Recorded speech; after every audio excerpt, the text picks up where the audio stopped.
yo. Trophied up, yeah. Hey, do yo. Trophied up. Do yo dance when the G's up. G. Spaced out, got me geeked up. 10 toes on the west, can I beat us? You cannot. Shining every time they meet us. Rack 'em up, since 96. Been number one in LA, something like that's the gist. Hello, everyone. Welcome to Talking Galaxy. I'm here with Tab. What's up, man? What's up? I'm here to talk some Galaxy soccer. Oh, we have a lot to talk about We tonight. do. If you missed the live watch along or somehow have been living under a rock, we had a very interesting El Trafico this past weekend. It was the 26th edition of El Trafico, and boy, these games never let us down. We've never had a 0-0 El Trafico. Like, these games are always classics, but we will talk about that later. First of all, we got some Aaron Bibu news. So Galaxy runs to LA. You want to take this one away? Yeah. So Tom Bogert reported, I think it was around a few days ago, Aaron Bubu, who just left LA Galaxy in this offseason, he's now going to KRC Genk in Belgium, which is one of the Belgian giants. If you're not familiar with the Belgian league, but they're a team that's always up there. They're in Champions League every once in a while, and they're signing Bibu. Bibu left the Galaxy to join some random team in Europe for pretty cheap. But we do have a sell-on clause, luckily. So we have a 25% sell-on clause on Bibu. So there's a transfer fee of around 1.6 million, if I'm not 2.6, I think.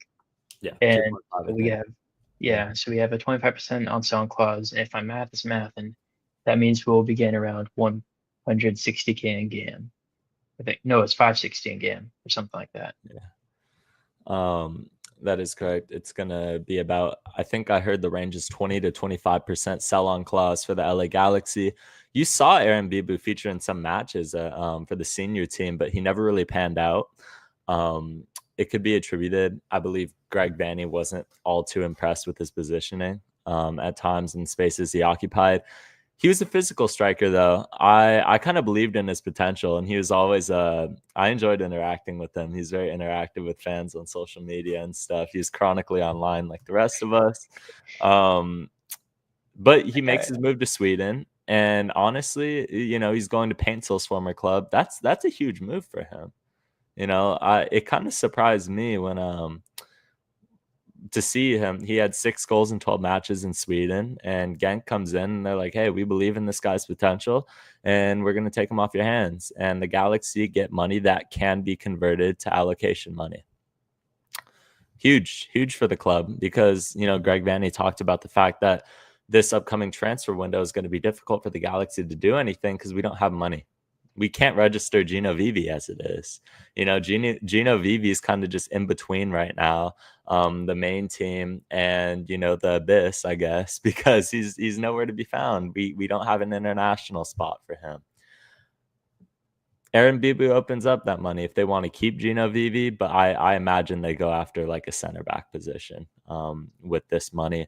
But congratulations to Aaron Bibu, and the Galaxy will get a percent of that money. Super excited to see it. And yeah, I hope he does well at Genk. He could maybe come back one day as a designated player like Joseph Paintsil. We can make the Genk to LA transfer come happen again. Next thing we got here is the Austin FC match, because we didn't go over this one before we go into the LAFC game and all the stuff surrounding that and the build up to it. The Galaxy lost to Austin. Just when you thought this team was building momentum, we drop an absolute stinker against Austin FC. 2-1 loss on the night.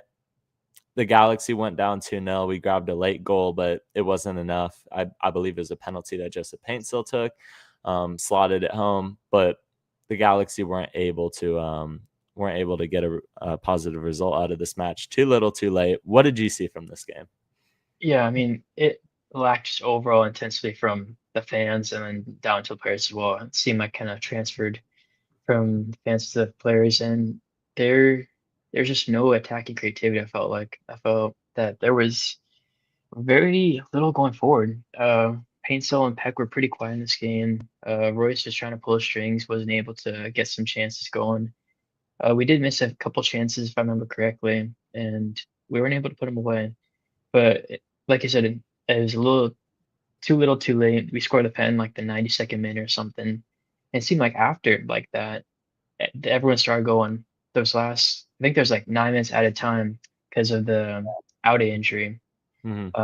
So there's a ton of added time, and that's where it seemed to everyone turned on, and it was just too late. We can't be getting like riled in that late. And obviously, it was Austin, and Galaxy kind of have a rivalry brand. It seems like as well. So that's something to keep an eye out for next season. Yeah. The first goal was an absolute meltdown by the LA Galaxy, but the second goal was even worse. The first one being scored by Ozuni, Austin FC's designated player, new signing, came in this offseason. He ends up opening the match, and you're like, okay, this team's really bad when we go down in games. We haven't gotten a win when we concede the opening goal, and it's still that way after all these matches the Galaxy have played. Doesn't give you a lot of confidence in this one, but you're like, hey, we have a lot of momentum right now. Maybe the Galaxy, can still turn it around. We've won the last 3 home games in a row. I feel like we could still get something out of this match. And then Zonka. Zonka, I don't know what he's thinking. I'm not sure what he's thinking, but it should not be a surprise to anybody. It shouldn't be a surprise to anybody that Zonka has given up another goal. He's trying to shield the ball, but he just fails at it. He absolutely fails. Novak Mitrovic is left stranded, and Owen Wolff scores to put Austin up 2-0. And then at that point, you're like, okay, this match is over now. Zonka, you wanna break down these goals for me? Yeah, so just to start why Zonka is playing is because Vanny had some tactical insight that he didn't want to play Garces because he's 1 yellow card away from suspension, which means he'd miss the LAC match. Which I mean was smart. I'm surprised Garces didn't get that yellow card in that little confrontation off the field, going into the tunnel, which is kind of crazy. But yeah, I mean, overall, I think Van's plan somewhat worked out because Garces didn't get that yellow and he got to play in the LSC game. And I thought he had a pretty good game apart from a lot of people saying that some goals were his fault. But I thought he was very solid. I think apart from that second goal where he kind of lost Belonga, he had Belonga in his pocket. And then yeah, so that's why Zonk was starting in the first place. So that's where everything kind of went downhill. Obviously, everyone when the lineup came out was like, why is this guy back in the starting 11? He's god awful, and he's shown it again. Bro's 6'3" and he can't hold off. I think it was Bukhari. Bukhari slithers around him and pokes it away, and then open net for Owen Wolff. So it's just, I mean, it's rookie mistakes from a veteran center back that really shouldn't be happening. Yeah, and just to confirm in the chat, I believe Zonka's salary is $500K. I think it's Maya Yoshida who's more like $600K, but either way, both of them combined are making over $1 million, which isn't a good sign for roster construction. Look, I mean, we'll talk about the El Trafico, but I was not too fond of Amiro Garces' performance in that one. I understand Greg Vanny rotated him in this match for yellow card accumulation, but to be quite honest, he should have been suspended for the El Trafico.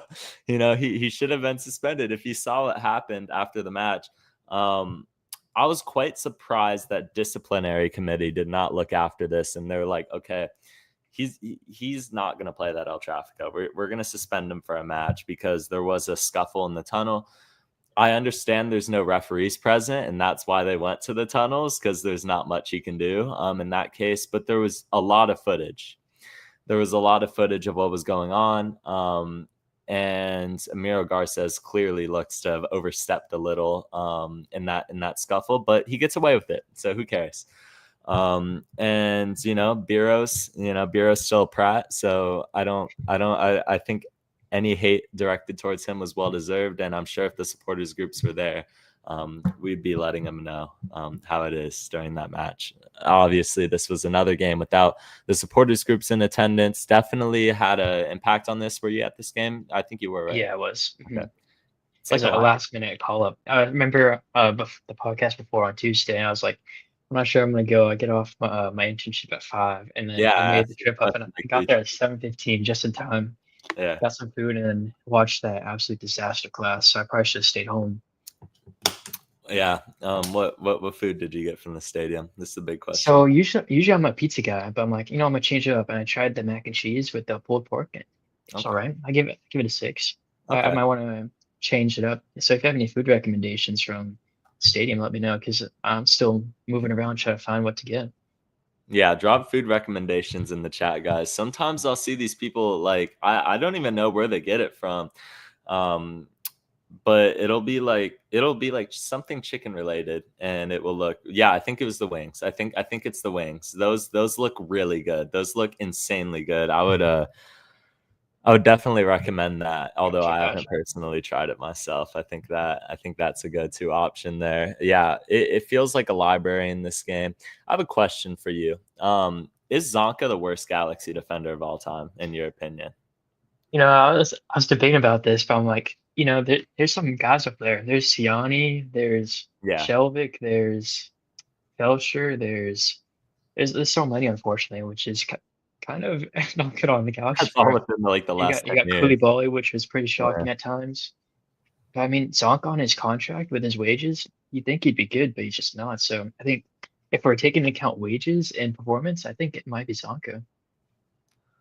Zavaleta is not the worst of all Yeah, I time. know. I He mean, is Zavaleta got cooked in that preseason match, but bro's making minimum wage for MLS, so you yeah. can't you take out the grain of salt. And also, I honestly, maybe a hot take, I would put Zavaleta ahead of Zonka in the depth chart because I've seen Zonka performances, and if you start him, I feel like you're signing off that you're gonna just, we'll start the match down 1-0 if you put him Yeah, on the team sheet. Like he's terrible. I've never seen a worse defender with my two eyes. In my opinion, he's the worst.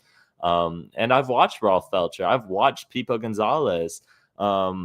They're terrible. I've watched Skelvic. I get it. Mavinga even. I mean, look, the fact that I think it was Chris Mavinga in the playoff El Trafico in 2022 couldn't shield a ball. Couldn't I was shield a saying, ball. That made me mad. That was my single worst moment in Galaxy history for sure, as far as I've been a fan. But when I don't like watching Zonka play. And you know what the worst part is? I feel like Zonka's not that bad of a quality defender. I feel like he's lazy. I feel like he's just really lazy. Like if he applied himself, he could actually be okay, like maybe another Martin Caceres.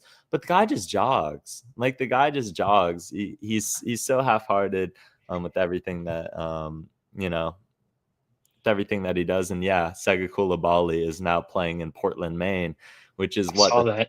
third or fourth division?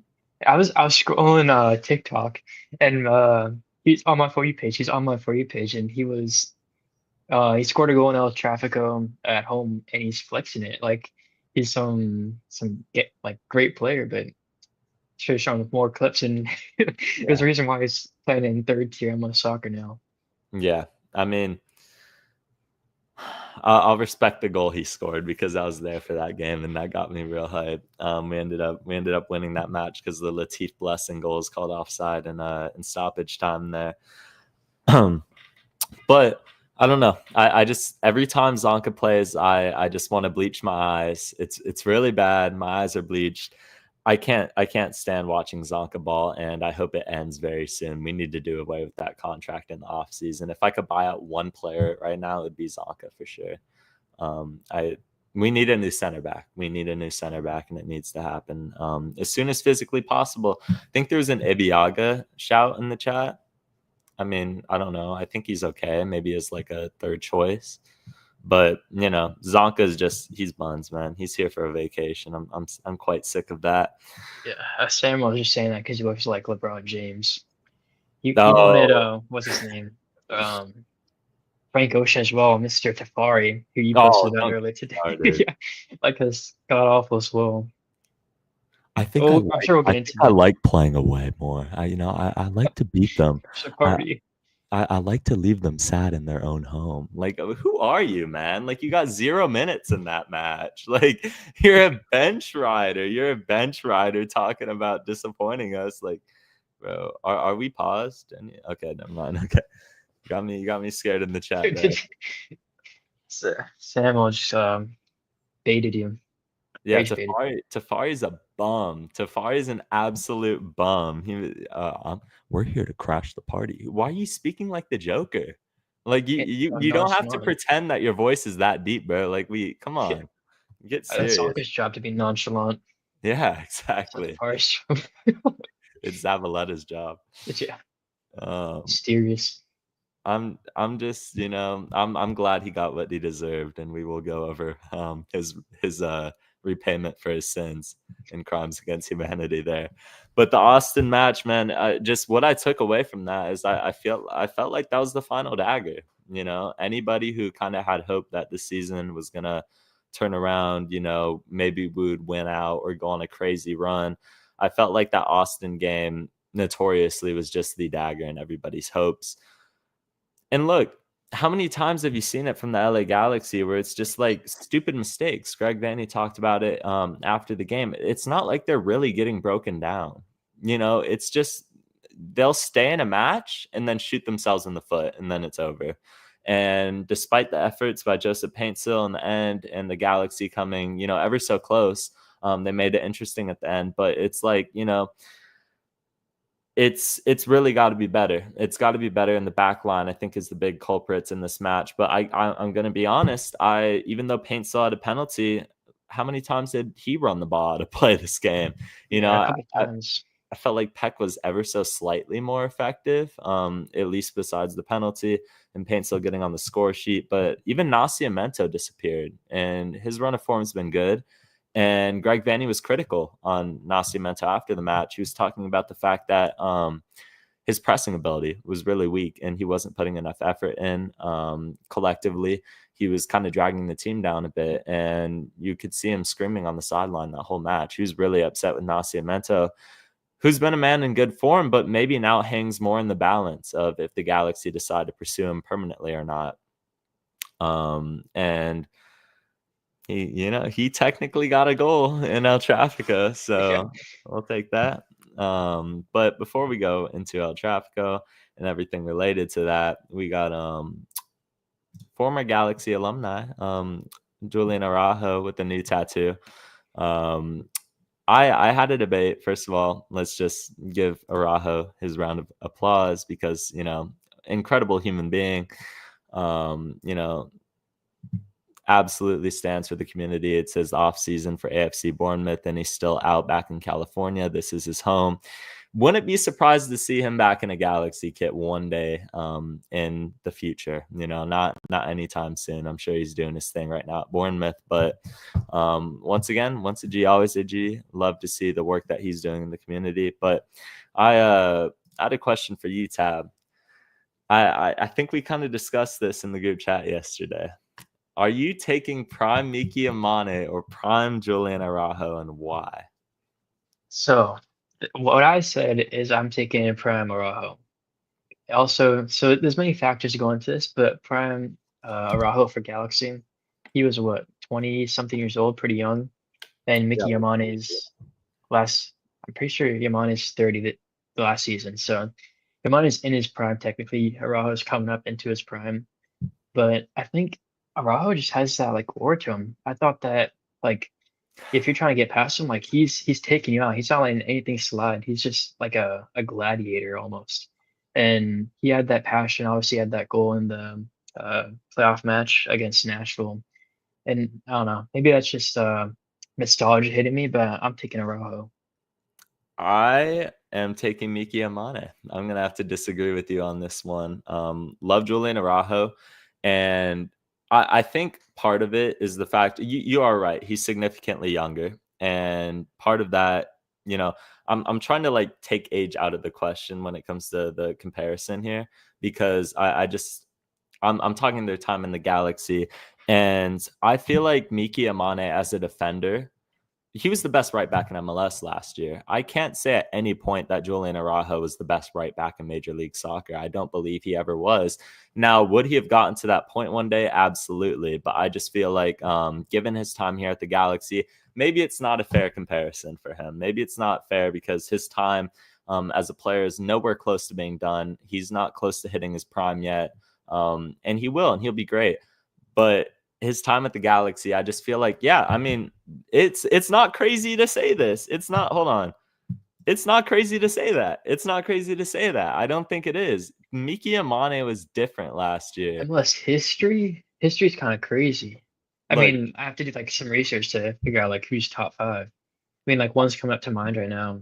Keegan Rosenberry, just like his longevity in the yeah, league, he's been pretty good. Yeah, that's still the only one popping up my head.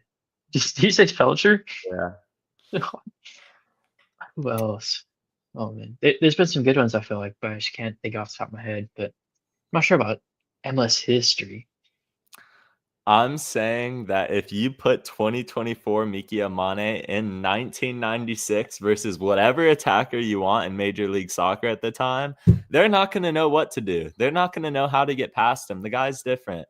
The guy is absolutely different. I love what he did in the overlapping play. Obviously, I think Araujo, his crossing ability was phenomenal. Something you see a bit of a Mauricio Cuevas. Mauricio Cuevas has a lot of shades of Julian Araujo there. But, you know, his fall off has been sad. I think his fall off has been really sad to see Miki Amane this year. But man, last year he was different gravy. I love that guy. And I think I don't know MLS history, but he was for sure the best right back in Major League Soccer last year. And I don't think Araujo ever reached that height. And, you know, I don't know if we win MLS Cup if Julian Araujo is starting that whole year. You know, like even prime Julian Araujo starting without Miki Amane in the fold. I mean, the only game I could remember being quote unquote bad from Yamane was the game where he left Jalen Neal out to dry last year in the El Trafico, and Boanga just kind of torched Neal because he's not supposed to be going up against Jalen Neal. But you know, Miki Amane is certainly, in my opinion, the guy. But I understand the Araujo hype. Oh, another thing I was going to say is the fact that he was homegrown. You know, the fact that Julian Araujo is like, that's our guy. This is our guy. And like, you know, like we said, he's still out there in the community. He's still out there in the community giving back, you know, and you love to see it from him. He really represents everything that it means to be a Galaxy player. And he's definitely once a G, always a G. But, you know, I think as a player in itself, I'm taking prime Miki Amane, but maybe should be expected given he's 30. So I just asked ChatGPT of top 10 right backs in MLS history. Their ball And knowledge is so bad, though. I mean, Graham Zusi, he's definitely good. Yeah. he's good. Won multiple MLS Cups, one MLS Cup, two Open Cups. Steven Beitashour, I mean, I feel like he was just average, but he's just longevity. I mean, and then I was saying Keegan Rosenberry, obviously. Romain Maturani, I have no clue who that guy is. Alvis Powell, I know him. He's Portland's right back for a while, and now he's at Cincinnati. He was pretty good. Sean And Franklin. then, yeah, Sean Franklin, that was the next one. And then Julian Gressel. So, like, looking through this now, maybe ChatGPT is just god awful, but maybe I take back my statement. Maybe Yamane is a top five. Like, if you're talking that season, he's top five right back, like, performances. Yeah, Maybe. We need to sign Evander. I hold this opinion. I believe that the Galaxy would have signed Evander if Ricky Puig left. I think that they would have thrown the absolute bag at Evander to replace Ricky Puig. It was set for Ricky Puig to leave after the Galaxy won MLS Cup last year. I'm sure a deal was already in place that we weren't aware of. And the only thing contingent on was his health. And that was the last thing that gave out was his ACL in the conference final. I think Evander would have been the guy. Or the bad option that I could have also seen is Acosta. And Acosta is just buns. That guy's fell off. I mean, he was so good at Cincinnati and now at Dallas. He's been quiet. Like, usually he's pulling the strings. That guy, he did at DC United as well before he left MLS and came back. Like, he's done for multiple teams. I don't know what's happened at Dallas. Maybe just because the team around him's not great. He's got Petar Musa up there with him, which I thought that was gonna be a deadly deal. Not gonna lie, but hasn't planned out to be for them. Yeah, you know, I hold this take that I think the MVP race is a bit more close than people think it is right now. If you've been paying attention to Major League Soccer this year, it's between Messi and Evander, but a lot of people are just consensus like, yeah, Messi. I don't think Messi could not play another game, and I think he's won it. You know, if he won it last year, I think he'll win it this year. But I would argue that Evander's very close. I would still put Messi first right now, but I think Evander's closer than what most people would give him credit for, and his team's better. I think Cincinnati's better than Miami right now. What's up, G-Man? Welcome. First time in the chat. How you doing, man? Yeah, Sean Franklin's a good one. We talked about that. We got a question in the chat here. Which would help MLS more? Less veteran players joining to finish their careers and cash a check, or more star players choosing to remain in MLS despite European offers? I'm thinking, let's see, it's a great question.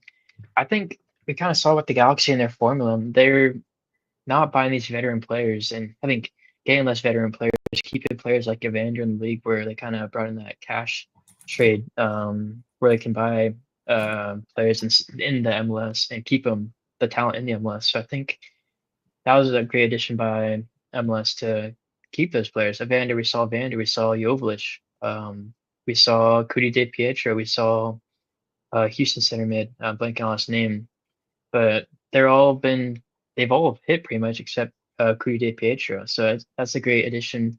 I think sign these young stars like Peck, where he didn't have much of a name, but he comes in and he makes himself a name.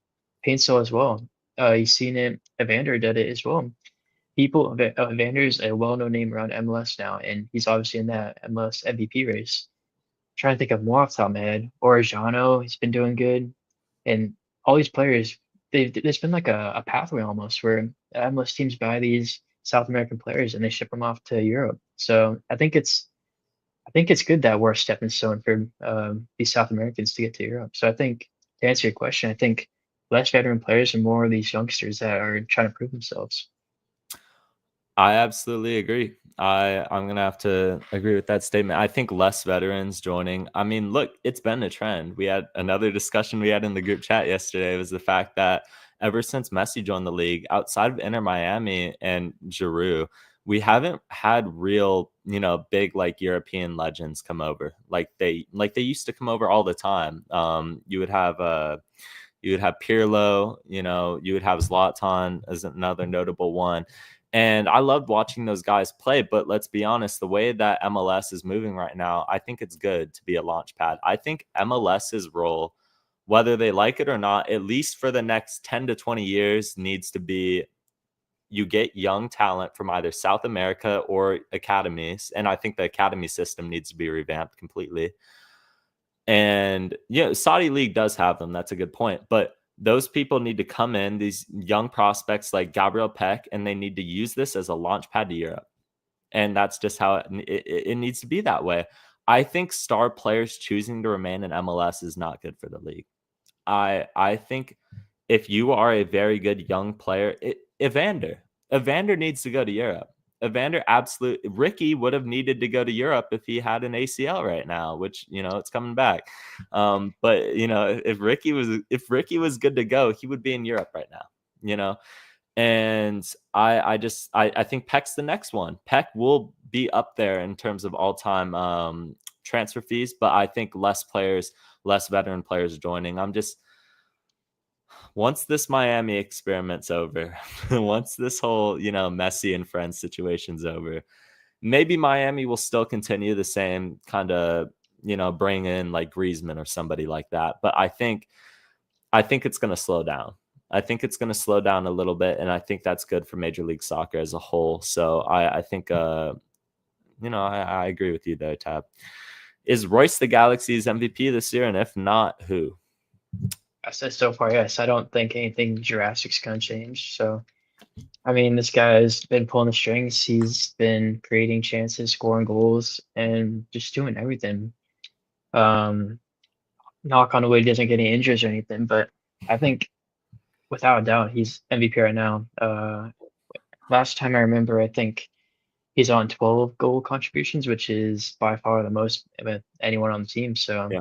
definitely MVP for me. Yeah. Same here. But I think the better question is, if Royce isn't our MVP right now, who is? Or who's the second in line for MVP in your opinion? Ooh, that's a tough one. They're really there's not really MVP, I guess. Yeah. Off of performances, everyone's pretty level of being just trash. But if we're going like valuable, I guess he can go Peck because he's gonna earn a pretty penny soon. So I think you gotta go Peck or something. I'm gonna go Edwin Cerrillo. And I wasn't particularly fond of Edwin Cerrillo's. Like, I think at times he's been a bit lackluster this year, but look, that man does so much in the midfield. That he does so much in the midfield. Now, I wouldn't go as far as to say that Edwin Cerrillo is like a lock for the next 3 or 4 years and he's untouchable.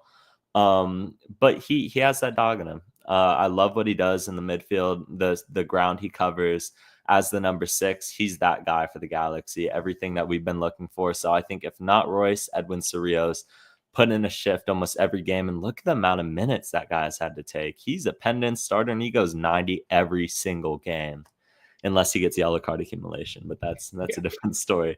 But I like what Edwin Cerrillo provides to the midfield, and I think there's not a lot of players I would be like, yeah, this guy absolutely has to come back next year.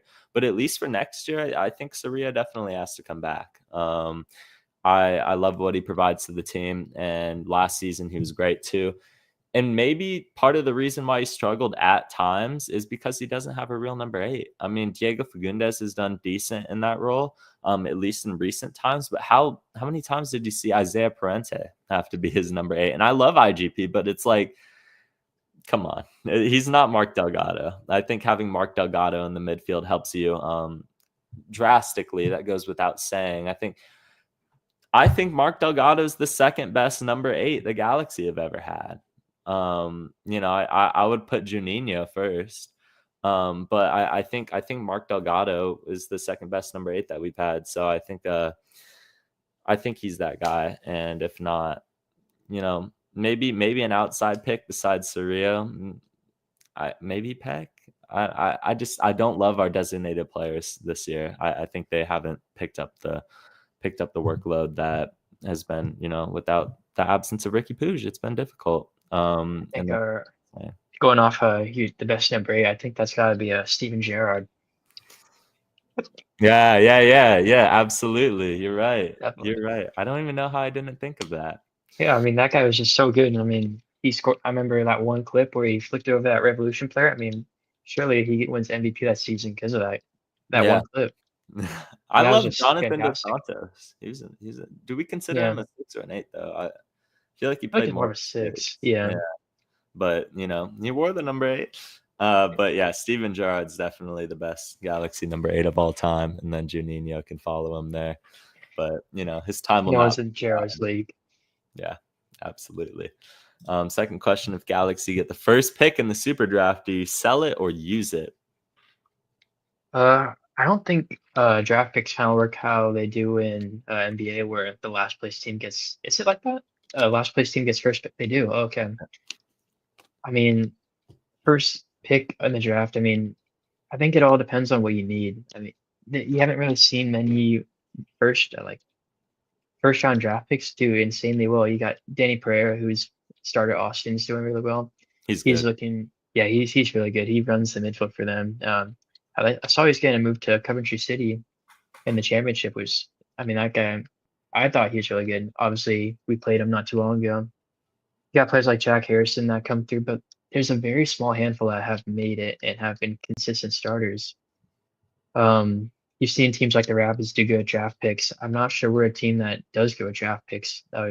Obviously, we took Buckner, we took Sullivan, and the other draft pick that we took isn't even on BCFC anymore.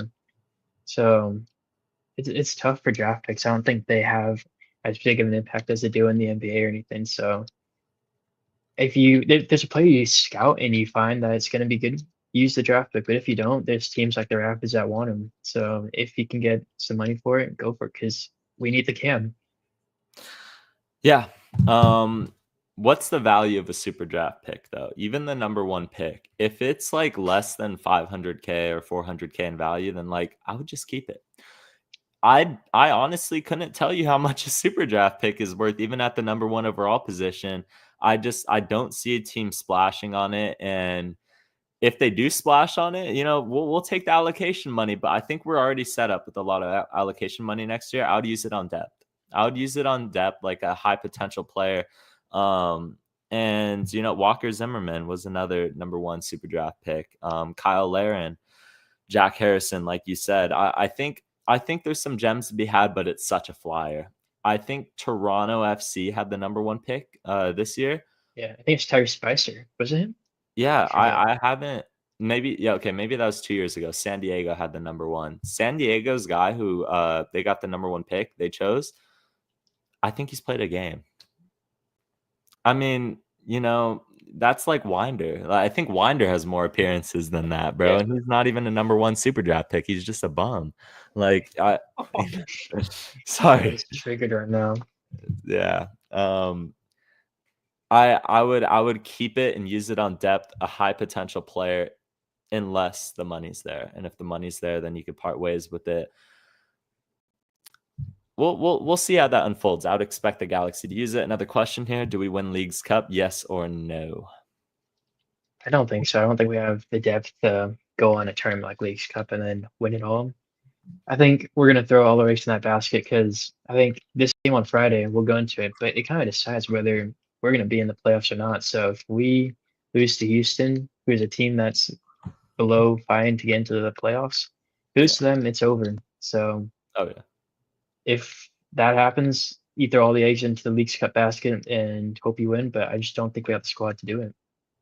Yeah, no, I don't think we're winning Leagues Cup. I think a successful Leagues Cup campaign would be getting back in CONCACAF, whether that's a third place spot or even a finals appearance. Getting back into the CONCACAF Champions League would be ideal. Take a couple more questions here. Chances of Paint still being an MLS lifer, even in a Jovic situation.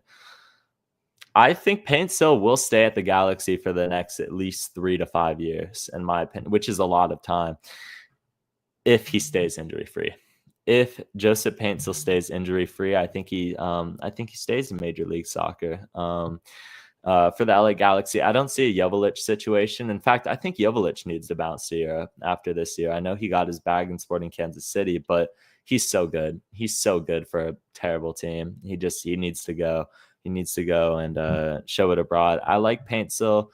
He hasn't been that great this year at all, but I think Greg Van has kind of talked about the fact that he's not running like he used to. Like he's not reaching the top speed that he hit last year at all, which is a bit concerning because if it's a result of the injuries, then you might not see Paintsill in the Galaxy kit for another 3 to 5 years, like I said. But I think he's in it for the long run. What do you think? Well, it's a tough question. I mean, you've seen, like you said, Jovic has moved, but I don't know. I don't see him. I don't know if it's just because he's here now and I'm just kind of blindsided by the present, but I can't see him at another MLS club. I feel like if he moves, he's going outside of the MLS. I feel like he just doesn't stay in MLS. But I mean, Jovic, I didn't think he was going to be at another MLS club, and he's in Sporting Kansas City right now. So Yeah. I could just be, like I said, blindsided by the present, but I can't tell you. Yeah, I don't see him at another MLS club either. It wouldn't be right. And very rarely have you seen designated player trades, although Evander went and Acosta. So maybe it's a trend, but I don't know what his value is right now. I really don't. He's not coming off of a great season right now. He's not performing at his best. So I think the Galaxy aren't in a rush to move him. I think they want to get him right. I think they want to get Paintsill right. I think it's a confidence issue with him. We'll take two more questions.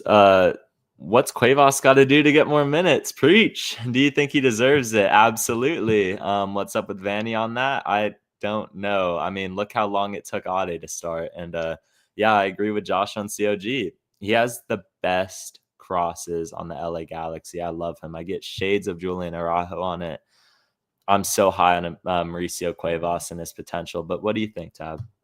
Yeah, I mean that guy. I think he earned himself a starting spot. Hopefully on Friday. Yamane drops a stinker.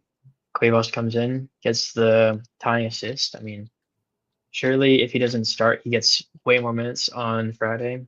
Uh, I mean, yeah, he's got a wand of a right foot. We've seen it in this game over the weekend, and we've seen it previous times in last season. I remember that one where he flicks it over the Minnesota defender and cross it. That was not many players can do that. Uh, yeah, so I think he's making strides, and I think to make that next stride to become like a starter and get more minutes is Yeah. just getting that constant game time. So I feel like he needs that, and I hope Van gives it to him because we could have a gem in our hands. I need to see more from Cuevas. I love what I've seen from him, but it's been in such short stints. It's been like 20 minutes and he's been great. And I'm like, wait, why is he not starting then when Yaman is not good? I would love to see him going forward, even as a rotational piece, but I wouldn't be mad if he's the starter next year. I don't know if the Galaxy are going to go down that path. What's up with Greg Vanney? I don't know. We need to pick his brain on that, I guess, because the fact that Cuevas isn't the starter is a bit shocking to me at this point. It's really holding us back because what I've seen from him would suggest that this guy is going to be a crucial piece to the future. Could even make a move to Europe one day. He could use the Galaxy as a launch pad. He already, he came back from Europe to the LA Galaxy in the first place, but maybe a bit more development is what he's needed, and it looks like he's getting there right now. Love his I haven't seen crosses like Cuevas has since Araujo, literally since Julian Araujo. So I think he possesses a very unique talent. Look, even Christian Ramirez, if he was like an inch or two taller, he had a header that was right there for the taking in that El Trafico. He had another very close one in that game. And then last question here. Oh, by the way, yeah, Winder, even though he's young, I don't rate him. His physical side is lacking so bad. Last question, do you guys think that the Galaxy will get a center back in the transfer window or wait until the offseason? I think it's an off-season thing unless we offload a center back. I think I think Galaxy is kind of accepting that we're just not gonna make the playoffs. So, I mean, who knows? Transfer window opens in a week, so if we get close by the end of the transfer window and they say, oh, they spot a center back and they want him, and we have the space for it, I don't see why not. Because we can kind of get like a trial run. We saw that with Ricky Puig when we signed him in the summer as well. He had that half the season to kind of get ready, and then obviously the next season wasn't the season we planned, but yeah, it could be on the cards. We'll have to see. Yeah, I think we will bring in a center back, honestly. If I had to make a prediction right now, there's no way we bring in another midfielder. Striker, we've already got 3 of them. Wingers, I mean, the depth is what it is, but I think Gino Vivi, I think you'll see more departures in the summer than you'll see additions. I think Vivi will depart, and I think maybe one of the goalkeepers. There's no way we carry 4 goalkeepers all this year. I think one of the goalkeepers in Gino Vivi leaves the club, opens up salary cap. Go trade for a center back. Go out and get it if that's your guy. Now, I wouldn't rush anything because you're right. I don't think the Galaxy are in a position where it's like, oh, we need a center back now to make playoffs, to make that final push. It's out of the question. It feels out of the question right now for the LA Galaxy playoffs. I mean, we would literally have to win every single game, I believe. Maybe draw 1 or something, but we'd have to go undefeated in the next 11 matches, I believe it is, of the MLS regular season. I don't see it happening.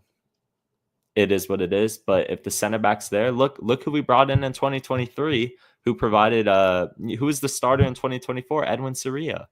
He broke through with the team. If we could get a guy like that, I would love the Galaxy to go after a center back that could be there in 2026 and be a crucial piece to that back line and really push Garces and Yoshida. Because right now it's like, look, if Garces makes a mistake, we punish ourselves by putting Zonka in the next game. You know what I mean? It's like we're the only ones suffering in all of this. It's stupid. If you bring in a third choice, it's like, okay, it really pushes these guys to be better in training every day. If you have Zonka sitting behind you, I'm sorry. Nobody's feeling threatened. Nobody's seriously going to feel like Zonka is going to be there and take their starting spot for good because he's going to end up giving up 2 goals the next game and you're back in. It's stupid. It's really stupid, and we need a center back. And the fact that Eric Zavaleta is our 4th string is, we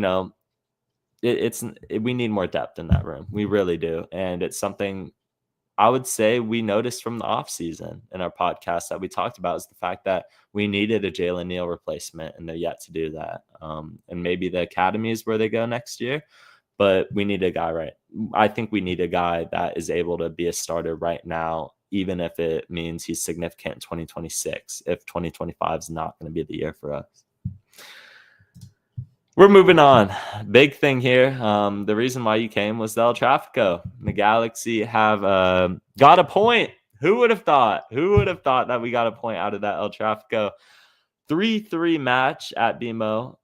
Denny Boanga opened the scoring in the 26th minute. 5 minutes later, Dilrosun doubled the lead for LAFC before Peck pulled it back on a penalty, pulled it back within 2-1, and then Boanga, what looked to have sealed the game for LAFC, made it 3-1 before Peck got another goal. Or no, Nascimento got a goal. Goal for Nascimento. Really Peck's goal. I'm not even sure where it took a deflection. Maybe just grazed the. It's like the Ronaldo thing in the World Cup where they were like hit his head. But he, Nascimento technically gets a goal, but that's more Peck's. And then what can we say? What can we say about Mai Yoshida absolutely dunking on that bum Tafari? If you guys watched the live watch along, I was going crazy. I couldn't believe my eyes. I couldn't believe what I've just seen. The Galaxy went into BMO and went down 3-1 and came back. I was doing an El Trafico ranking yesterday with my friend Jody. I think this is the 5th best El Trafico. In terms of non-biased actual, entertainment between both sides, not just picking the Galaxy wins. I think between the both of the teams, you got to admit that this was an absolute thrilling El Trafico. It's up there. It's up there. Another comparable game to this for me was in terms of euphoria, was the 3-2 one when LAFC were top of the West in 2019. Zlatan comes in and drops a hat trick on their head. That was entertaining. But where do we start, Tab? Where do we start on this game? Yeah, I think where we can start is the players that did not perform, and that was obviously Sanabria and Yamane. I mean, Sanabria, it looked like he was just a whole step behind everyone else. I mean, he's misplacing passes. Honestly, I don't think that yellow card was a yellow card. No. It's a strong challenge, and that's what happens in this game. So I thought the referee was pretty trash for both sides, but I don't think he controlled it very well. But yeah, Sanabria was shocking. I mean, this was his game to show that he could take that starting spot off of Gundes, and he proved that he shouldn't be starting. He shouldn't be playing. So yeah, it looked like, I don't even know. It's almost like it was like a college game, and that one of the freshmen came in or something. They just stink up the pitch. It was bad. He was losing duels, misplaced. I think I can almost count how many times he misplaced a pass, and I don't have enough hands for that. There's so many misplaced passes if I remember. And yeah, that guy was pretty trash. I'm sad because I thought he was gonna do good. This is his chance to prove, but wasn't meant to be. And then Yamane, I'll let you talk about him because I know you're on the Yamane fan club for last season, but this season it's a little bit different. Man, I'm really disappointed. Look, I also want to go over the fact, first of all, I know you said he had a good game, but Amiro Garces getting burnt by Boanga twice does not make me very happy. The first goal, it looks like he's trying to keep him offside, but he's in between. He's in between, and his momentum shifting away from the goal, and Denny Boanga is just absolutely driving towards the net. It's a good pass in behind from LAFC. And there's nothing, I mean, as fast as Amiro Garces is on that particular goal, he's not facing the right way with his momentum, and there's nothing, he's put himself in a really bad spot there. So I think Amiro Garces on the first goal absolutely needs to take the blame. He lost his marker on Denny Boanga. He allowed him to get in behind, and nothing really Novak Mitrovic can do. I know we had a debate during the live watch along because my good friend Ant thought that, Novak Mitrovic was to blame a bit, at least for the first goal. I didn't see that. All I saw was, as usual, Novak Mitrovic being left out to dry by Amiro Garces in the back line. But back to Yamane, man. How many times has this guy been torched by Denny Bouanga? I just don't get it. I don't get it. You know what I think it is, really? Miki Amane had an excellent game against Denny Bouanga in the one that he gave away a penalty in last year. He locked that guy up all game. First through 90th minute, Denny Bouanga was on absolute clamps by Miki Amane. I would argue it's his best performance against him he's ever had. Now, something changed. It was the penalty. I think giving away that penalty made him question every time that he's defended Denny Bouanga. If I go in too close, the guy's just going to dive. He had 3 dives that he got a penalty for in the previous 3 matches before this one. I think Miki Amane was like, if I get too tight on this guy, he's just going to flop. He's going to flop, and it's an LAFC penalty. But if I give him space, which is what he ended up doing, he gave him space to operate and use his skill moves and just absolutely burn him. He felt that was his best shot because I think Bouanga has gotten in his head there. I think ever since that penalty, which shouldn't have been a penalty in the first place, ever since that happened, he's just absolutely been lost against him. And I think this is a result of that. His defending was so passive. It was so passive on him. And to defend Denny Bouanga, you have to be really stuck on him. You can't give him any breathing room. No move to do his fancy little skill moves. None of that. You have to be tight on him and just absolutely, you got to be like, look, I got to trust that this is a good referee, which is so sketchy. It's so sketchy when you're going against LAFC, but I feel like Miki Amane's performance has been a trickle down of the El Trafico where he gave a penalty away. And ever since, he hasn't been able to figure it out with Denny Bouanga because he's scared. I think he's genuinely scared to give away another big penalty like that. And the result of it is he's just giving away goals anyway. So it's pointless. But Amiro Garces, you are an Al Hilal. You are a Shanghai Shark. I love the guy. I believe in his potential, but this was an absolute stinker from Amiro Garces. And you know what I think it is? I think every time my dad buys a jersey of a player, they just fall off the face of the earth, or they don't end up being good because he got a Douglas Costa jersey, and you know how it went with Douglas Costa. And he gets an Amiro Garces jersey this offseason, and it goes without saying that Amiro Garces has not been good. So, I think whoever my dad ends up getting a jersey of just ends up having a slump that season, or not ending up panning out being good for the Galaxy. But I like Amiro Garces. I believe in his potential. Just not a good look there from him, and I think that it was one of his poorest games that he's had. But Amiro, you know who frustrates me more than anybody? And Lucas Sanabria, and you know this. Yeah. How long have I been saying to you on this podcast? I've come on this podcast and been like, you know what? It's been rough. I still believe in him. I still believe that Lucas Sanabria will turn it around. I will tell you right now, I'm out on Lucas Sanabria. He is a bum. He is an absolute bum. We spent $5 million on a guy with no aura, no drip, no footballing ability. He's buns. He's so bad. He's taking up a U22 spot, and he can't even look pretty in it. I'm done. I'm done with the guy. He provides nothing to this team, and it's not his fault. It's not his fault, and I'll tell you why it's not his fault is because he's not playing the position he is naturally. He's the number 6. You know who's the number 6 is Edwin Cerrillo. Nobody's taking Edwin Cerrillo's spot on this Galaxy team. So he has to play the 8. He's not an 8.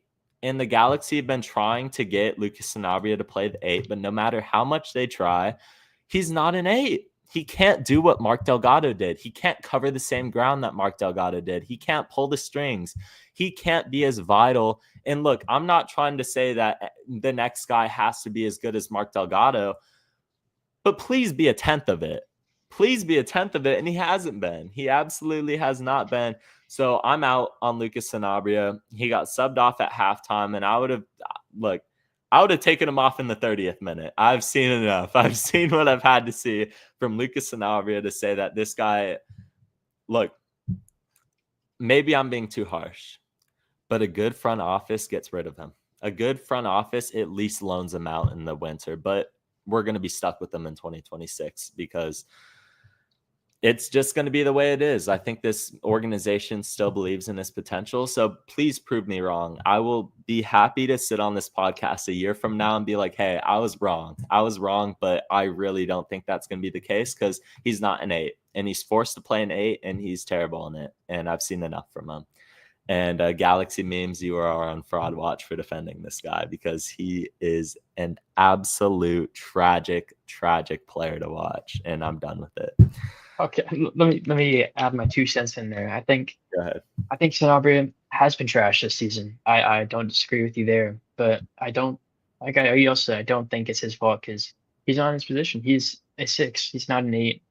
And I think that with being 8, you have someone like Mark Delgado who's been with Vanny for pretty much all his career, so he knows the system. And if you've played soccer, I think that the 8, it's vital. It's a position that can make or break. The midfield, it runs on the 8, going box to box, and that's the position Vanny needs Sanabria to play. And I just don't think he's got that in him right now. Well, I think he can learn it, and I think he hopefully will because he spent five M's on him. I still have hope. I think he can turn around next season, but if he doesn't do good next season, I'll join you on the Sanabria hate train. But I think right now, I still got optimism about him. I think he's still young, but yeah, it was really tragic watching him this weekend. And then going back to your Garces point, I think that first goal is more on Yamane because Yamane, he doesn't have to go into Holly said it's a right back on left back situation. They're at half field. There's no danger in behind unless he gets beat, and he got beat.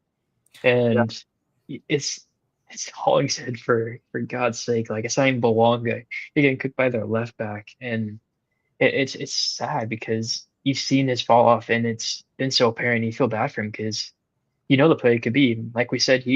I'm agreeing with you on this point. I think last season was a top 5 right back performances of all time in MLS history, and to go from that to this, it's like it's bad. And hopefully he can turn around. And if he doesn't, I think he could be on his way out in the summer, or not summer, the winter.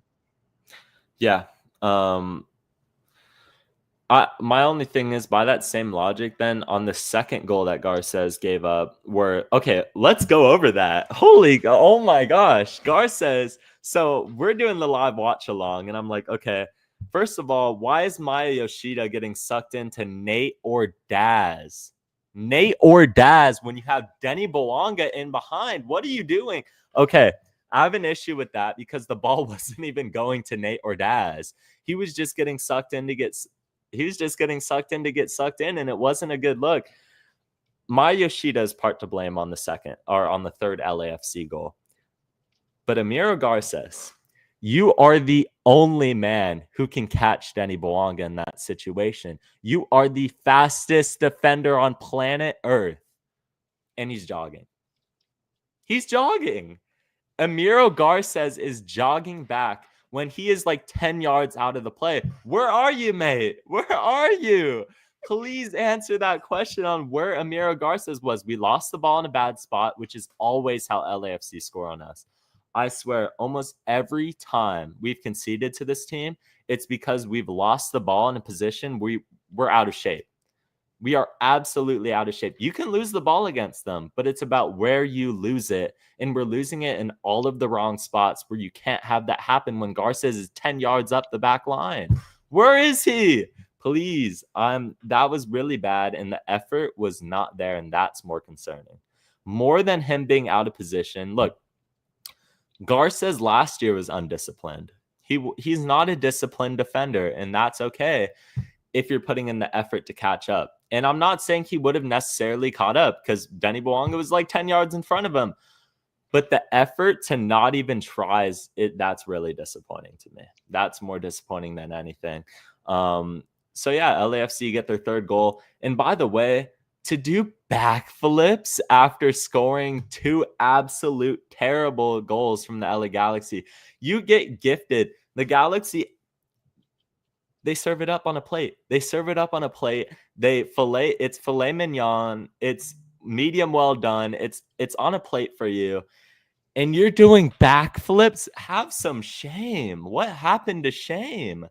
I cannot express. By the way, I have a take here. I did not like Carlos Vela, but I could tell he didn't care about LAFC. I could tell he was good. He was good. I could tell that he had that record-breaking season. He was good, whatever. He didn't care about that club. He was there to cash it. It was a job to him. He cashed a paycheck, and he did his job, and he did it good. Denny Bouanga is the most dislikable LAFC player of all time behind Mark Anthony K. I just can't stand Mark Anthony K. Before you ask, he would talk the most for being the most mid player I've ever seen with my 2 eyes. Where is he now? He's somewhere in MLS. He's on San Jose now. Bum. If we're going over, we'll say top 3 most hated LAFC players. Like personally, I do agree with you. I think Bouanga takes that number 1 spot.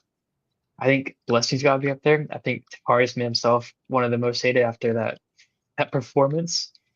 I mean, Anthony K, I don't have anything wrong with him. Obviously, he played for LAFC, so that's why I don't like him. And now San Jose, but I don't remember him being like that bad. I'm trying to think who else.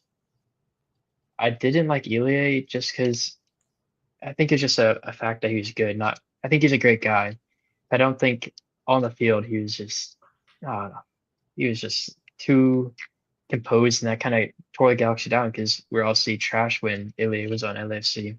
Orango, yes, that's one as well.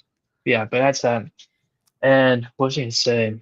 Oh yeah, about the Galaxy and LAFC. I literally told my girlfriend. I was watching with my girlfriend. I said every LAC LA Galaxy game, it starts off Galaxy play good. We give the ball away, they counterattack and they score, and everything turns on its head. And that's every El Trafico. And what did I say? I said that probably 5 minutes in, and then 15 minutes later they score their first goal exactly like I said. So, it's El Trafico heritage. Out there. Yeah. I mean, and then also in that game, you'll have the Galaxy come back for the 100th El Trafico in a row. Now imagine if we didn't start that bad, you'd really be thinking about where we could be if we didn't start every El Trafico like that. Because you're right. First 10 minutes, we were fine. My bottom 3 LAFC players of all time, Denny Bouanga. No, Mark Anthony K. No, I can't stand Bouanga. Bouanga, Mark Anthony K, Chicho Arango. And Chicho Arango, look, he was a whiny prat. I couldn't stand him, but it was the goal in the 2022 playoffs that I will never forgive him for that. I don't like the guy. And Chiellini's up there. Chiellini, but he looks like Squidward. He's just ugly, man. I can't even hate him. He's just ugly. Does Vela get a statue? Probably. I mean, they don't have any other legends. I mean, they glaze him. He probably will. But tell me a big final that Vela got up for. Can't tell you that. He got off the bench for the U.S. Open Cup and watched the game. He didn't play though. Yeah. I mean, Mark Delgado. I mean, I still love Mark Delgado. I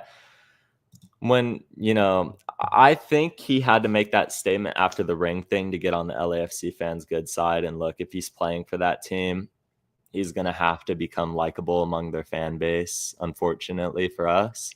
So, I don't blame him as much necessarily, but man, let's get into the good part of this game. Oh, by the way, absolutely, I needed to show this picture.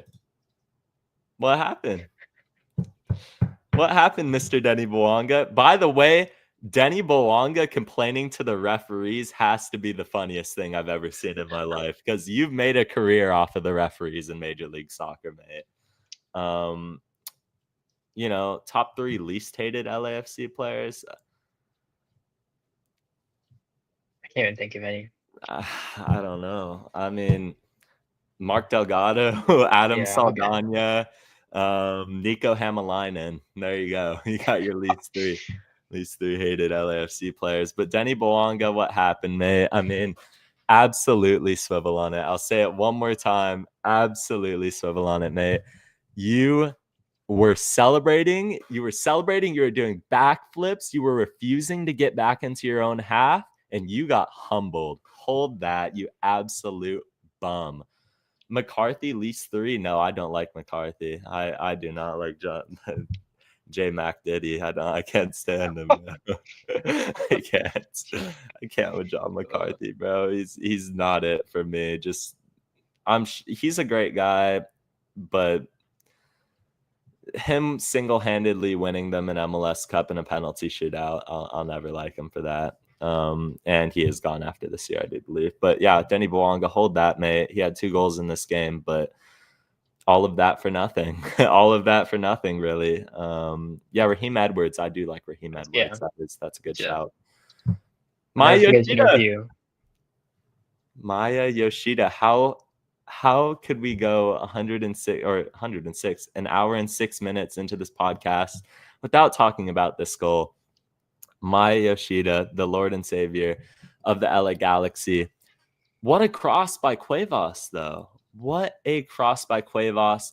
And Maya Yoshida, out of all people who struggled so significantly with aerial duels, defensively at least, he dunks on him. He gets a 360 lob by Mauricio Cuevas, and he just slams it down on that bum Tafari. Hold that. The absolute limbs that goal was. Getting a point out of that game was ridiculous. Maya Yoshida, your war crimes have been forgiven. Everything that you've done this season has been completely until Houston, because I'm sure he's going to have a stinker there. All of the war crimes he's committed this season, I can forgive you, Maya Yoshida.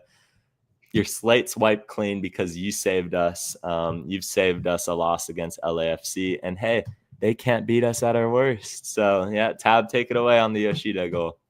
Well, I think, first of all, if someone's playing a drinking game with Usain Bum, I think they might be drunk. But yeah, Yoshida, what a goal. Great cross from Cuevas, as you mentioned earlier. Yeah. I mean, Yoshida's had so many chances like that, and he finally put it away, which is good. I remember, when was it? There's a couple games this season where he's had headers like that, and they've just gone wide. They just hit the crossbar. The keeper saves it. This one, he absolutely dunks on Tafari. It couldn't have been a better player to dunk on. Yeah. I mean, Tafari was asking for that, so I'm glad it was Tafari, and I'm glad it happened versus LAFC. Absolutely hold that, Tafari. Go out and make another El Trafico hype video and then get dunked on and get 0 minutes. Man, the only reason he was in this game is because of the Aaron Long injury. So he comes into it, he's like, wait, this is my chance. And Maya, 37-year-old Maya Yoshida, just makes an absolute fool of you. Hey, you're the one who needs to retire, Tafari. Your time's up. You are an absolute treacherous player. Every time you step foot on the field for LAFC, you've been an absolute disaster class. And yeah, hold that. Hugo Lloris planted in his net. You could hold that as well. Everybody on LAFC, hold that. Hold that draw. Hold that 3-1 lead bottled. And yeah, you can't beat us at our worst. And that's the last time we're gonna play him this year. So, man, what else from the El Trafico? I mean, Peck had a great game. Look, I know Yoshida gets the goal, man of the match for his goal. I don't hate that. I agree with it. But Peck, what a game he had. He was electric. He was torching LAFC's back line. If this is the game he needed to get back into form, I'm completely fine with it. We got a little lucky on the Hollingshead handball. It absolutely was a handball, but just the circumstances is, obviously he didn't mean to do that. He just sticks his hand out and we get lucky on it, but absolutely a handball. Buries the penalty. I was a little skeptical when he went up to take that. So to see him bury it, I was super pleased with that. And let's just call it a pet goal. He got the he got the second goal. They'll credit Nascimento, who in my opinion was a bit worrying that he was not really existent in this match. Yeah, I mean, I guess the only question I have for you, Tab, I mean, I think Ant said it beautifully. Do you think Maya has good head? I mean, his heading ability for the Galaxy has been ridiculous the past few years. How many goals have you seen him score from a corner kick? He had another one against LAFC in 2023. That's right. Yeah. I mean, his head game's definitely improved. He got that late one, kind of just put it away on LFC, just finished on him. So that was very nice. But yeah, he's kind of been missing. He's kind of been showing what's it called? I'm trying to think of the phrase. Throwing out buds, haven't been scoring, and he finally hits one. So good for him. Great head game from him. He really found that rhythm. Did you guys see the LAFC fan that threw a beer at another LAFC fan? I saw him throwing beer at the ref when they're walking out. I'm sure they threw it at the players as well. They went into one of the LAFC fans ran to a referee down the tunnel after that game. No way, really? Yeah, bro. What?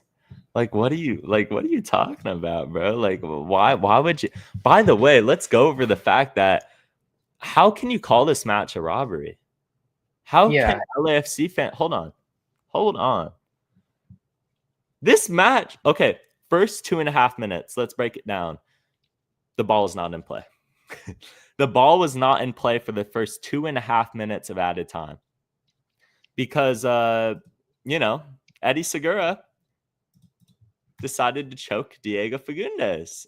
It's kind of kinky. He's also biting his ear if I see correctly. Yeah. Do you know what's the funniest thing in all of this? They're praising Eddie Segura for this.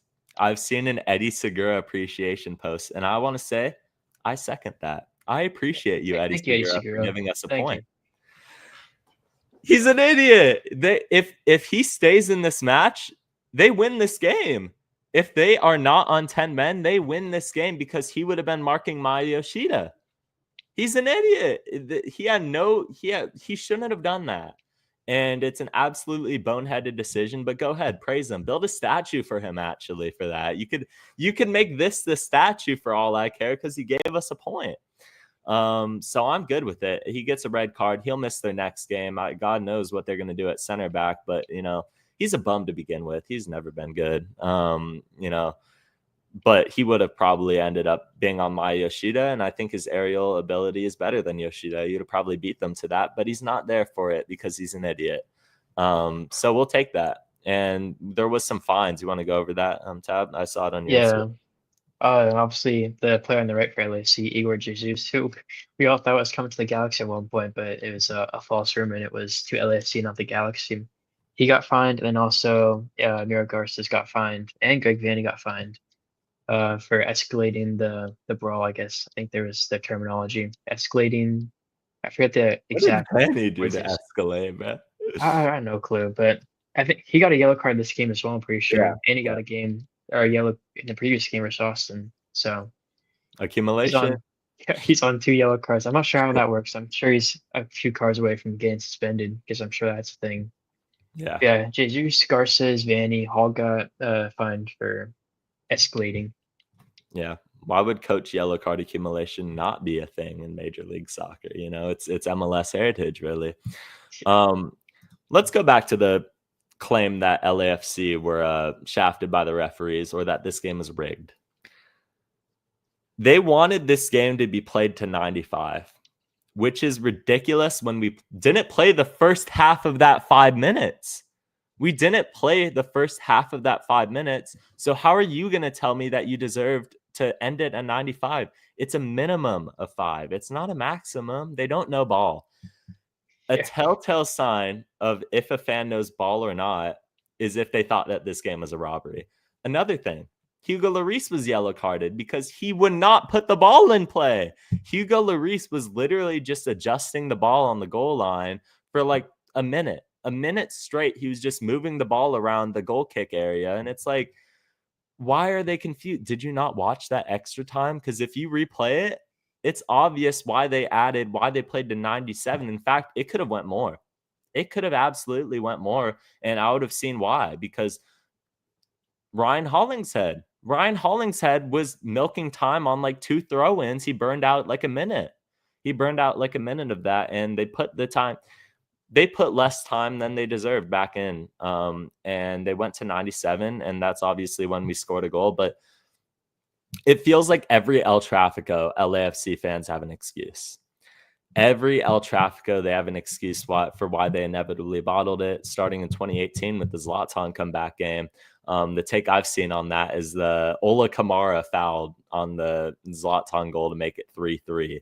Ola Kamara fouled one of the LAFC players, or Zlatan was offside on his game-winning goal.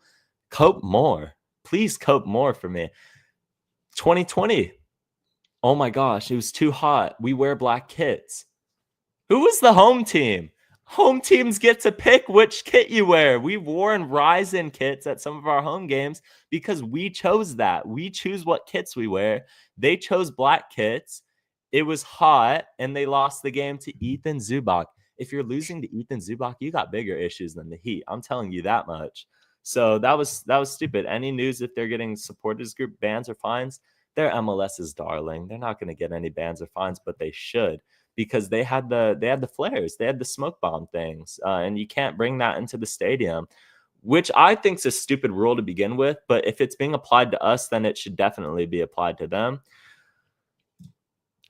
Point of the matter being, hold that. And anybody who thinks that was a robbery just doesn't know ball, and there's nothing you could tell them to convince them otherwise. They're in denial, and it is what it is, because they're just stupid.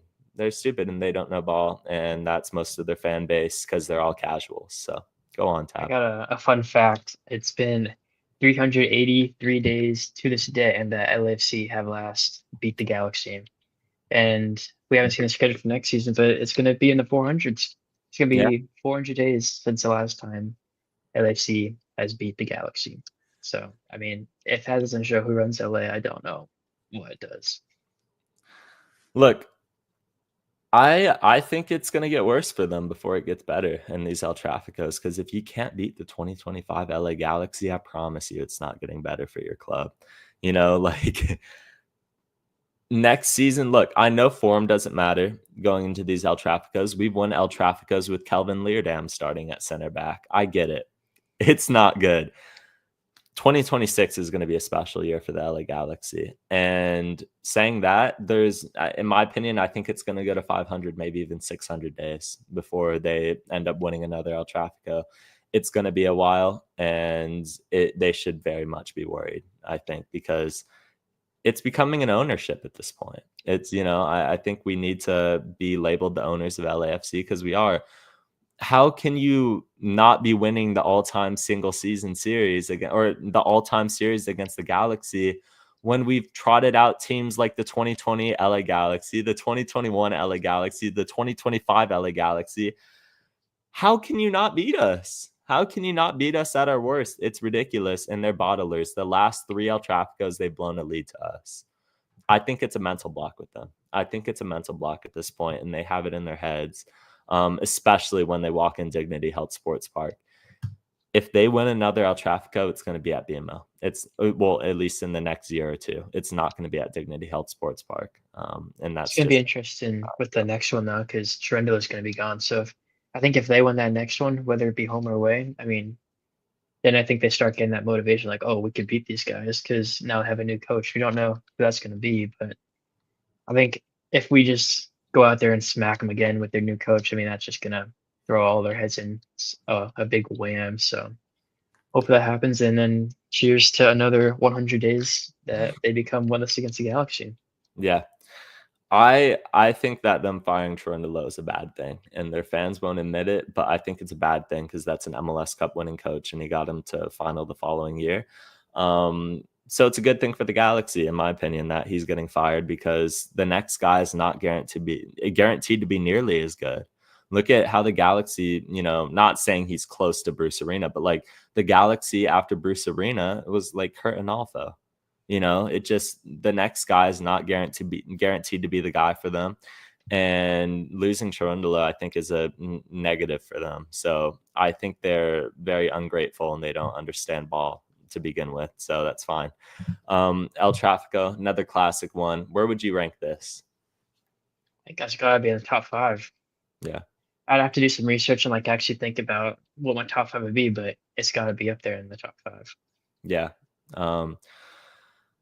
It was an absolute thrilling one. So I think there's there's some momentum to be had from this game, at least coming into our next one. So let's see.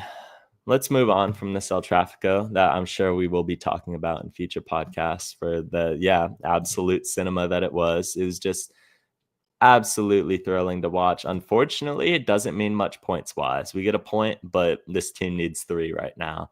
I think LAFC were talking about after the game how it felt more like a loss than a draw. And to that, I have to say, hold that. Houston Dynamo. This is a very blurry graphic. I'm just going to take this off now. The Galaxy play the Houston Dynamo on Friday. Houston in the summer. What a game that will be. I'm sure we will not lose that match. I bet it's going to be such a nice day, such great weather. I mean, It's a Friday. I mean, it can't get better than that. 5:30 as well. But what's the time difference? So I think it's 7:30 their time. Yeah. So yeah, it's going to be quite the day for the Galaxy. They're going to have a great time playing that humidity. Obviously, last season that's where we kind of bottled the Western Conference, but it all worked out, so I'm fine with that. But I think, yeah, this game's going to be vital. It's going to be I mean, people say Austin was the decider if we got into playoffs, but I think this one really is, because this is another team that's not in the playoffs right now. If we want to leapfrog over them, we have to beat them. We have to take 3 points and we have to gain it. So this is a 6-pointer right now. This is, we're in the trenches and we got to fight. Yeah. Lightning expected for this game. So don't be surprised if there's some another delay coming. Yeah. 90 degrees is going to be the high on the day. 90 degrees in lightning. That's great. We never win in Houston. We just don't do it. I don't know what it is about Houston. We every time we go into Houston, whether they're good or bad, we drop an egg. We lay an egg. And this match will not be any different from the LA Galaxy. But there is a few players, by the way, that are 1 yellow card away from accumulation. I believe that is Isaiah Parente, Amiro Garces, and one more. I'll have to get that to you guys. I'll look it up. Yeah, there's 1 player away from a yellow card accumulation after this match, so don't be surprised if anybody gets suspended for a following game. This is our last match before League's Cup, Tab. This is it. This is it before the break. Our next MLS game after this will be, I believe, the 10th of August against the Sounders at home. Don't be surprised if that one's rescheduled. If we advance in League's Cup, I would expect that one ends up being rescheduled and they kick the can. So it could be another month before we see MLS action from the LA Galaxy. Don't be surprised. This doesn't fare well. This doesn't fare well for us. This really doesn't. I guess who the third person on yellow card accumulation warning is. Mr. Yellow card himself. I'll give you that hint. Can I get a defense, midfield, or attack? Mr. Yellow card himself. Who do you think that would be? Oh, Edwin Cerrillo. Yep. Yeah. That's all you had to say. That's all you had to say. Mr. Yellow card himself. That man's going to get a second yellow card accumulation suspension, which is ridiculous. He's becoming our Diego Chara. I think that's just clicked in my mind. Diego Chara in Portland gets a yellow card pretty much every game. but he also plays the same position. So maybe he'll be our Diego Chara for the end of eternity, like he is for Portland. That man's never going to retire. I like him though. Regardless, this match, starting lineup prediction for the LA Galaxy, I think Novak Mitrovic gets the start in net. I think Ade gets the start at left back. Center back pairing of Amiro Garces, Maya Yoshida, right back. I think Cuevas has to get the start. If Greg Vanny sees that third goal that the Galaxy scored and says, nah, I'm going to go with Yamane again, then I have some serious questions for Gregory. But, you know, I don't think that's going to be the case. I think Cuevas finally gets a start. Midfield, Diego Fagundes, Edwin Cerrillo, and Marco Royce, and front three of Nascimento, Peck, and Paintsel. Any changes? I'm with you on all those, and I think, yeah, the humidity is going to get to Galaxy, so having a player like Yamane come off the bench is going to be a nice little commodity. Obviously, it's not doing great, but I mean, that might be right. Or what's it called? Cuevas just says some kind of, what's it called? Yamane just blackmailing himself into in the starting 11 every time, but. Yeah, having Yamane and someone like Sanabria come off the bench, hopefully that's a nice commodity and not one that's gonna shoot ourselves in the foot, which it kind of has in the past. But yeah, obviously Houston never did good there. Early this season, yeah, if you remember, we got an early red card from Mr. Zonka, very early on in the game, and we came back to make it 1-1 from a Diego Fagundes free kick, if I remember correctly. Yeah. So we've shown we can stand with them. I remember we were the better team with 10 men in that game. So hopefully we can take that over to their place and kind of show them who's boss. Yeah. Man, I feel like this game really just comes down to the Galaxy need to get a point. I don't think a win's on the table for this team right now.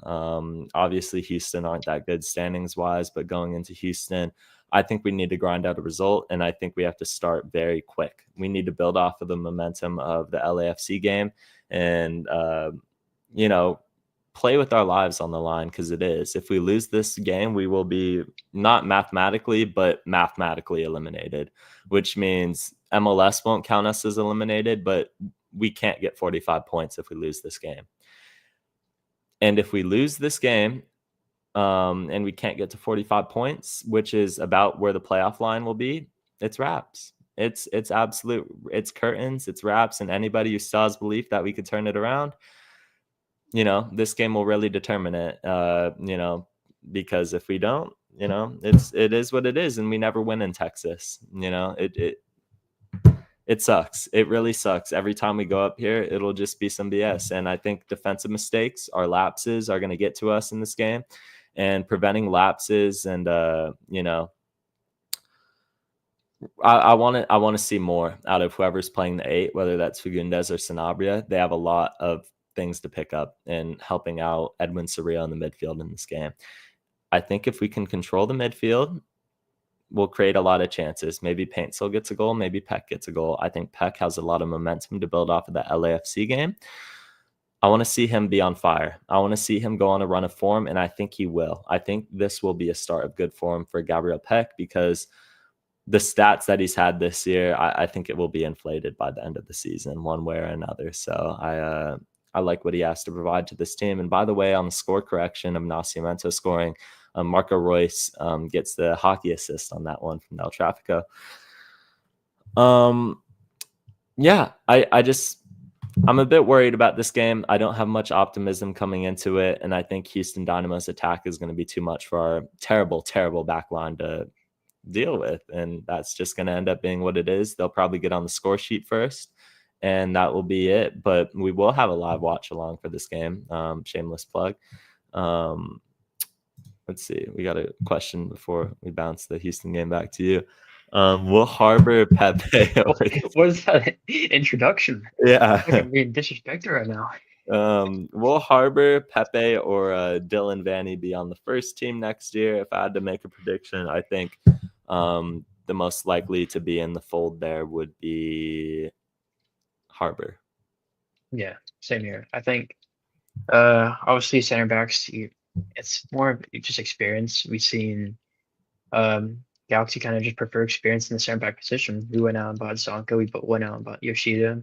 Yeah. I don't know if Danny's gonna go and like promote someone like Pepe and get himself minutes. I don't think it's his time yet.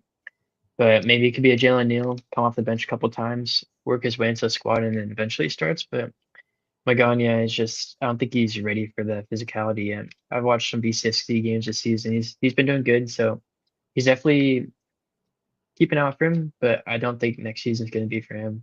And then Dylan Vanning, he's been lighting up in next pro. So if he continues doing that, I don't see why we don't bring him in. And if Ricky needs some rest next season, throw him in and get some minutes because he's looking pretty bright right now. And obviously Harbour, he's got minutes this season, so I think he's definitely going to be backup right back next season. Yeah. On this, Dylan Vanny is an actual baller. Like, this is not like a, Sebastian Berhalter. Sebastian Berhalter is also good, but like, this isn't a nepotism situation. Dylan Vanny is an absolute baller. I've seen some of his clips for Ventura County. This guy converted from I believe it was fullback. I think it was either left. Yeah, I think it was left back. And he moved into the midfield position for Ventura County, and he is absolutely crazy for them. So I think he will get a call up for the Galaxy in the future, but to get into that midfield is going to be very difficult. So like you said, kind of by process of elimination, I think Harbour Miller has the best chance, and he got a chance this year. So I think it just takes one or two dominoes to fall. I would expect him to be the backup next year, one way or another. So yeah, I love some of the prospects that we have though coming up from Ventura County. All three of those players have an insanely bright future in my opinion. And let me see. I hope Gregory gets the chance to debut his kid this season.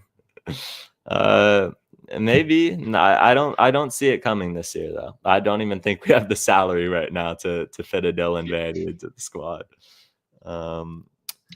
What's more likely? Greg Vanny starts Cuevas or we win the championship? Easily the second thing. It's not happening. Tab, score predictions. Thank you, Samuel. But I think score prediction, I think it's gonna be I hope it's a draw. I'm not optimistic. I think every time I've been on here, I've said Galaxy's either gonna win or draw, and we've only won 3 games now. So I'm gonna go more realistic, and I'm gonna say it's gonna be a 2-1 loss. Oh, this team's beating you over the head this year. You're like Mr. Optimistic all the time with this stuff. Not anymore. It killed all optimism. I'm just That's how you know it's over, guys. That's it. If Tab's out, then we're out. It will be a 3-1 loss, I believe. I think we'll fall behind to start the game. Probably go 2-0 down, get a goal, make it 2-1. People are going to be like, oh, wait, it's El Trafico 2.0. They're going to get 3-1, and it's just going to be over, really. I think we'll really struggle in the heat. The fact that we don't historically win here is very concerning. Houston aren't a great team by any means, but they know how to beat the Galaxy for sure. That's one thing that you can't doubt from them.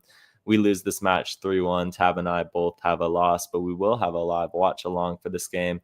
What's the key to this match, Tab? I think it's just conserving energy and using the right spots. We've seen this team struggle in tough circumstances. In Colorado this season, they were very lackluster. Not many good chances going forward.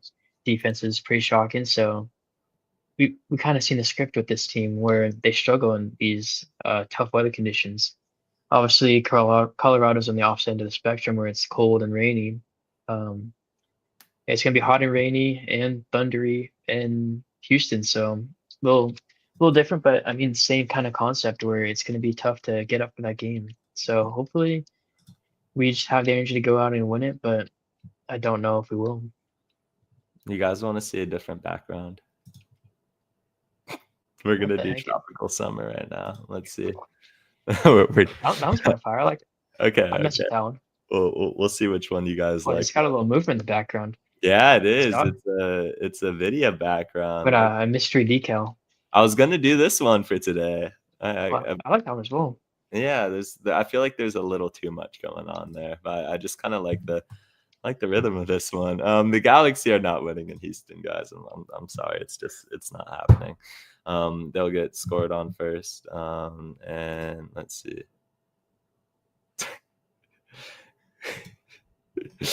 I don't have an answer to that question. I think you should probably. I will be in big trouble. Yeah. Whatever the saying is.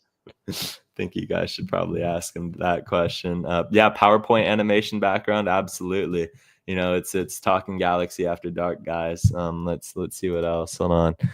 I promise we're gonna get out of here soon, guys. Yeah, Galaxy are gonna lose. We went well over the time tonight. Does Bond have a revenge game? That's another thing. I don't know how we missed the fact that Jonathan Bond will be starting in this game. So, Tab? Yeah, I mean, he definitely could. I was seeing when he joined Houston, it was like a day before we played him, so he didn't get the chance to start. But I mean, this could be a chance for his revenge arc against the Galaxy. Obviously, Stairs got his revenge arc last season against us, so hopefully history doesn't repeat itself. Yeah, something about former Galaxy players scoring on us. So yeah, Bond will have a goal in this game. You know, you could pretty much count on that. Place it in the sports books. Bond will have a revenge game against the LA Galaxy. I would assume that I'm gonna assume that Bond's gonna have a very good game in this one. He's a solid goalkeeper, guys. I definitely believe in him. One last question before we get out of here. When Bond left the LA Galaxy, how did you feel about that? We didn't have the podcast back then. How did you feel when Bond left the Galaxy? Did you feel like that was the right move? I mean, at the point of his career, he was kind of trending downwards. I felt like that last season, he lost his spot to Klinsmann. I think it's due to an injury. Klinsmann obviously left as well, and then Bond, he just wasn't himself after the injury. So I think it obviously panned out well for Galaxy, and we brought in McCarthy, and that worked out. But I think it's good for both parties. Klinsmann's in second division Italy, I'm pretty sure. Yeah, I think he's doing good there, though. Klinsmann, I think he's doing solid there. We got confetti, guys. We're pulling out the party poppers. Talking Galaxy After Dark is here. Yeah, I think I was a little upset that Bond left. Because I rated him as a keeper. I thought that he was super effective in 2022, and then 2023 he kind of fell off the face of the earth because the back line was that bad. I don't really blame him for it. But, you know, he'll be fine, I think. I don't know. I heard he's been average for the Dynamo, and he gave up like a goal against LAFC just for free. Yeah, Grand Sear leaving was another really sucky one. But, wow, we ran well over. The Galaxy, Tab and I both think we'll lose this match. You guys sort of seem like you disagree with that. That's fine. As long as we don't get scored on first, you know, maybe this will be a 0-0 draw, or maybe this will be a weather delay, and we'll never see this match get played until September. Whether it may be, you know, whether anything, I don't know what I'm talking about anymore. Good night, everybody. Tab, where can people find you? Galaxy Friends LA over on TikTok, Instagram, or X. As for myself, I am LAGalaxy_Buzz, and you can find me on Instagram or TikTok at Florian where it's Pong if you ever need to find me there for some reason. Thank you guys for tuning in. Bye everyone, and we will see you on the live watch along. Will you be there, Tab? I will not. Okay. All right. Good night, everyone.